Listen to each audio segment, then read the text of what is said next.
You sign the papers, you get the keys, you walk into your first house, and everyone tells you it is the smartest money move you will ever make. This is a chart showing a new homeowner's net worth over time. You see this steady baseline growth right up until closing day, and then the reality hits. 6 months after moving in, you are actually poorer than before you bought. My name is Ryan. I bought a house thinking it would make me richer, but for the first 5 years, it did the exact opposite. We are going to look at the exact mathematical breakdown of renting versus buying for the near future, so you do not fall into the exact same trap.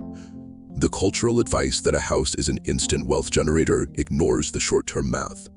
Instead of building your financial foundation, those early years actively drain your liquid wealth, meaning cash and investments you can actually spend or sell easily, leaving your finances completely exposed.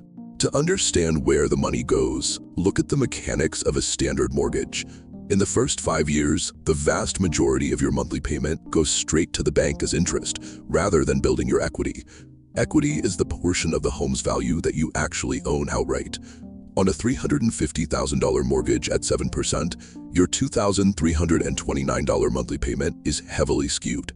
A massive $2,040 goes to interest. Only $289 pays down the house. After 5 years of $140,000 in total payments, a $102,000 slice is purely interest. Your principal is just $38,000. That $102,000 is money you will never see again. You are essentially paying 6 figures in rent to a mortgage company and calling it wealth building. Because of this front-loaded interest structure, a new mortgage actually functions exactly like a highly priced rental agreement. It completely neutralizes any argument that buying a house is an immediate wealth-building tool during those first 5 years. That interest is only the beginning of the drain. Before you even make your first mortgage payment, you lose 3 to 6% of the home's purchase price to closing costs. Closing costs are the mandatory administrative and legal fees required to process the loan. On a standard $350,000 house, that means $10,500 to $21,000 vanishes from your savings account on day one. It is an unrecoverable fee that instantly evaporates. Then comes the ongoing cost of home maintenance. This is a mandatory expense few buyers budget for, draining an additional 1 to 2% of the home's total value every single year.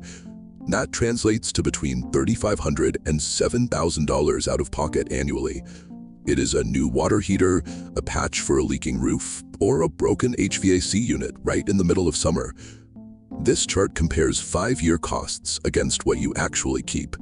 You spent $140,000 on mortgage payments, $15,000 on closing, $25,000 on maintenance, $15,000 on taxes, and $8,000 on insurance. That is $203,000 gone, compared to a single positive equity balance of $38,000.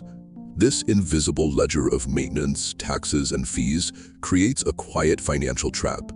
The sheer volume of out-of-pocket spending drastically outweighs any value retention you get from the asset itself. To see what that really cost you, we have to look at the alternative. Rent on that exact same home in a mid-tier city is about $1,800 a month. The homeowner pays their $2,329 mortgage plus $500 in taxes, insurance, and maintenance. The renter pays their flat fee, leaving a $1,029 monthly surplus. Invested at an 8% average return over 5 years, that surplus grows to $75,000. The renter now has $75,000 in highly accessible investments that they can cash out at a moment's notice. The homeowner has $38,000 trapped inside the walls of a house, completely useless to them unless they sell the property. If you extend this timeline out over 15 to 30 years, the math does eventually flip, and the long-term homeowner pulls ahead.